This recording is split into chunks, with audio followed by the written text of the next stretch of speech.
Hi, my name is Judith Jepkorir.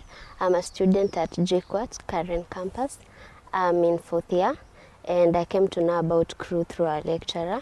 She's called Milka Wahu. She told us that the Linda Haki project has been rolled out at CRU and the project targets women and girls from informal settlement of Nairobi. Informal settlements of Nairobi, which are Kibera, Kamkunji and Makadara, and that we would basically be engaging the community through legal aid clinics as well as handling their issues in the office. I had been a part of the legal clinic at my school, that is JKUAT Karen, and then we were told to apply. So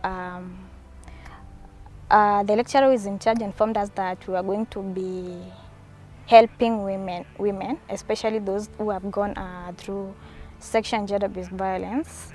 So I found it to be a learning experience for me, and being able to go out there in the informal settlements and interact with women and help them. I found that to be something really good. Out there, people view lawyers as, okay, people don't trust lawyers out there a lot, but with what we've been doing at CRU, I can see that we are able to help people out there, and that gives me joy. Yeah, volunteering at CRU as a legal intern has been a great opportunity because for sure, whatever you learn in school is just a tip of the iceberg, especially when it comes to legal drafting and legal research. You know, at school you are taught the minimum. Now the maximum is for you to go out there, search for opportunities for you to be able to learn. And CRU taking us in through the advocates, we've learned a lot.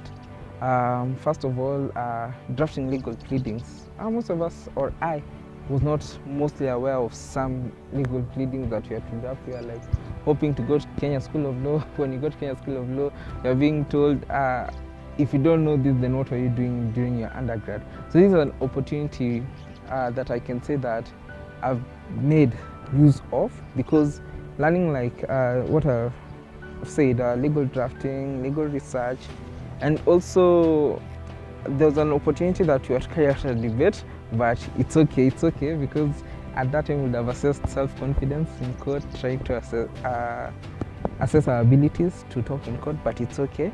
But yeah, I've been very fortunate, especially on the legal side. It's going to benefit me quite a lot. Yes. Well, before the pandemic struck, it was very interactive. You know, what we do mainly is the legal clinics.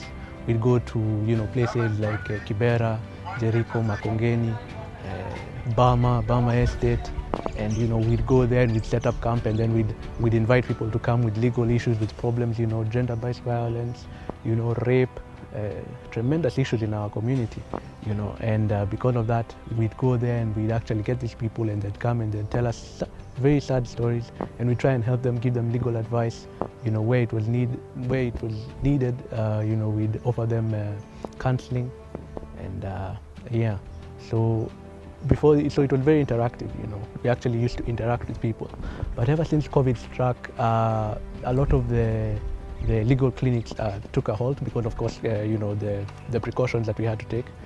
And so it was generally online, you'd do a file online and then you'd send it to your supervisor. And it was only until late last year, late 2020, when we actually started doing legal clinics again. So COVID-19 really gave it a big hit. Yeah.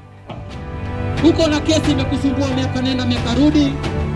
Tuko na mawakili hapa ambao wako qualified. For me as a Linda Haki mentee, CRU has been a place where I've had fun and I've learned a lot. What I'd advise a fellow Linda Haki mentee coming in is that it's a place where you will be able to help your society. A place where you will not only be in the back somewhere, but you will be at the very forefront of, salvaging our society, And my advice to such a person would be really to do your best, stop at nothing, try your best to be able to reach out to your fellow human being, They should take the challenge and embrace all the possibilities that come with it. When they go out there to the field, let them try as much as they can to help the clients who approach them. Be kind to them, listen to them. Just listening to someone sometimes just helps, even when you can't really help them. Just listening to them and understanding what they are going through helps. I would advise the incoming students who are coming to be part of the Little Haki project to come with a set mind and to ensure that in everything that they do, they ensure that they impact the lives of people in the society.